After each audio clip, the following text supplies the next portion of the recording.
ওরে আল্লাহ, সম্রাট আকবর দেখি আমার বাড়িতে আইছে। তো হুজুর, কেমন করে আমি আপনার খেদমত করতে পারি?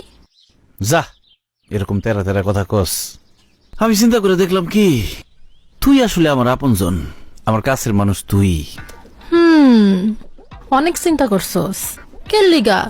ওই যে তোর বিদেশ থেকে বউ আয়া পড়ছিল, যে ওই বউ কই পলা গেছে নাকি? আরে আমি নিজেই ভাগাই দিছি।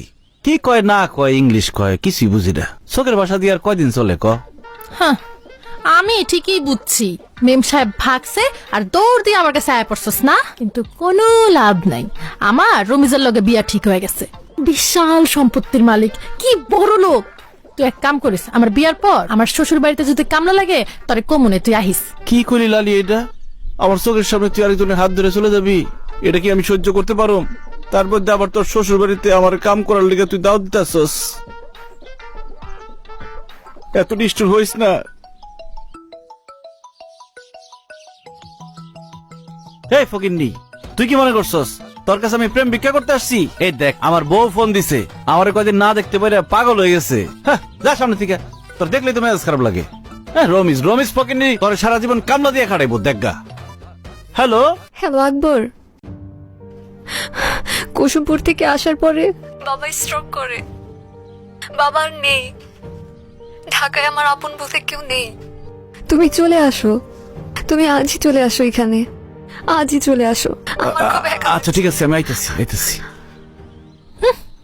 আইস আবার দেখ মনে তরে আইস। ফকিন্নি, তুই ফকিন্নি।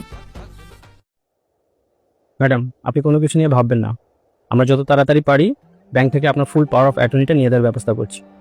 কিন্তু জালাল স্যারের উইল অনুযায়ী আপনি একসঙ্গে অনেক বেশি টাকা উইথড্র করতে পারবেন না। তারপর আইনি ব্যবস্থা নিয়ে দেখছি কতটুকু পে করা যায়। আসলাম সাহেব, আমি টাকা নিয়ে চিন্তিত নই।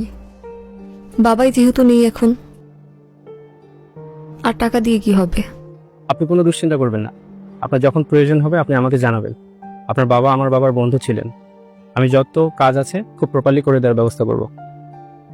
জি ধন্যবাদ। আজ তাহলে আমি আসি। আচ্ছা।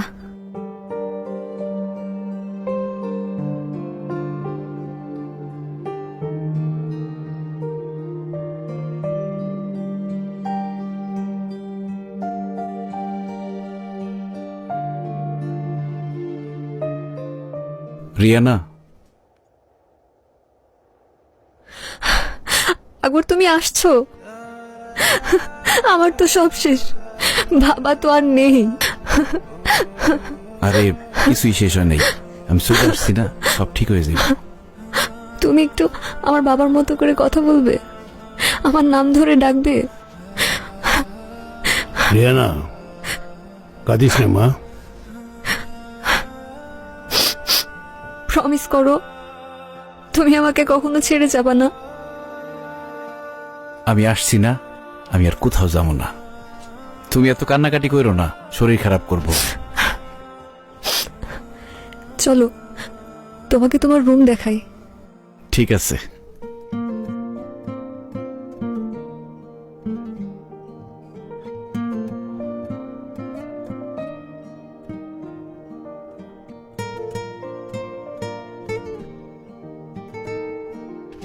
আসো।